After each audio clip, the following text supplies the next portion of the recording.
ఒక్కసారి ఆ తెరపైన కూడా చూడండి, ముఖ్యమంత్రి గారు, సిఎస్ గారు, డీజీపీ గారు, ఇతర పెద్దలు కనిపిస్తూ.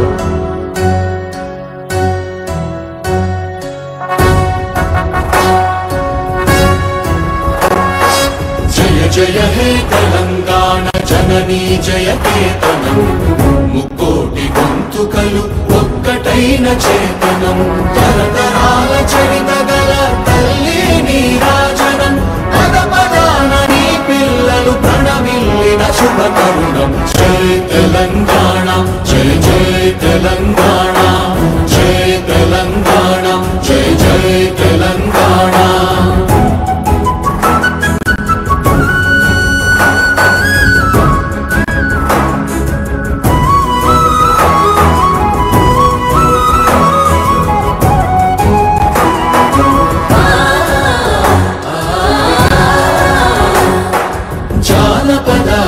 జీవన చావళీలు చాలువార కవి గాయక వైతాళిక కళల మంజీరాలు, జాతిని జాగృత పరచే గీతాల జనజాతర అనునిత్యము నీ గానం, అమ్మ నీవే మా ప్రాణం. జయ తెలంగాణ జయ జయ తెలంగాణ, జయ తెలంగాణ జయ జయ తెలంగాణ.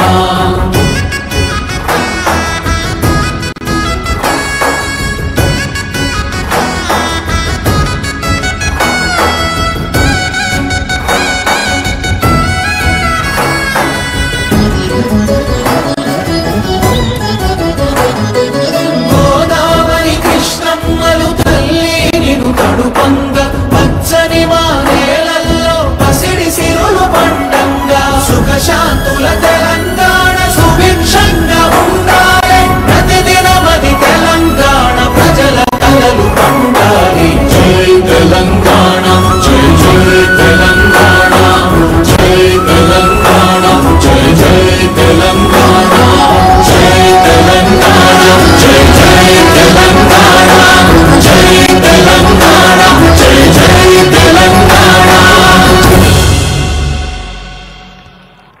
సుఖశాంతుల తెలంగాణ సుభిక్షంగా ఉండాలి. కొత్త ఉత్సాహంతో కొత్త దశాబ్దంలోకి అడుగుపెడుతున్న శుభవేళ ముఖ్యమంత్రి గారు ఆవిష్కరించిన ఈ తెలంగాణ జయగీతిక ఒక ఆనందహేళ. గీత రచయిత కవి అందశ్రీ గారు, సంగీత రచన శ్రీ కీరవాణి గారు. ఇప్పుడు మరొక అత్యంత ప్రధాన అంశంలోకి, ముఖ్యాంశంలోకి, ఈనాటి పండుగలో ఇప్పుడొక చాలా ముఖ్యమైన సందేశాన్ని చూడబోతూ ఉన్నాం. చాలా ఆర్ద్రమైన ప్రేమపూర్వక ఆత్మీయ శుభాకాంక్ష వినబోతూ ఉన్నాం. తెలంగాణ సబ్బండ వర్గాల గుండె చప్పుడు విని తెలంగాణ స్వరాక్ష కాంక్షను నిజం చేసిన తల్లి సోనియమ్మ. ఆ స్వరాష్ట్ర కాంక్షను మన అక్షరాల కళ్ళ ముందుంచిన అమ్మ సోనియమ్మ. తెలంగాణ ప్రజల పక్షాన నిలబడి పట్టుదల చూపిన ధీర వనిత సోనియా గాంధీ గారు.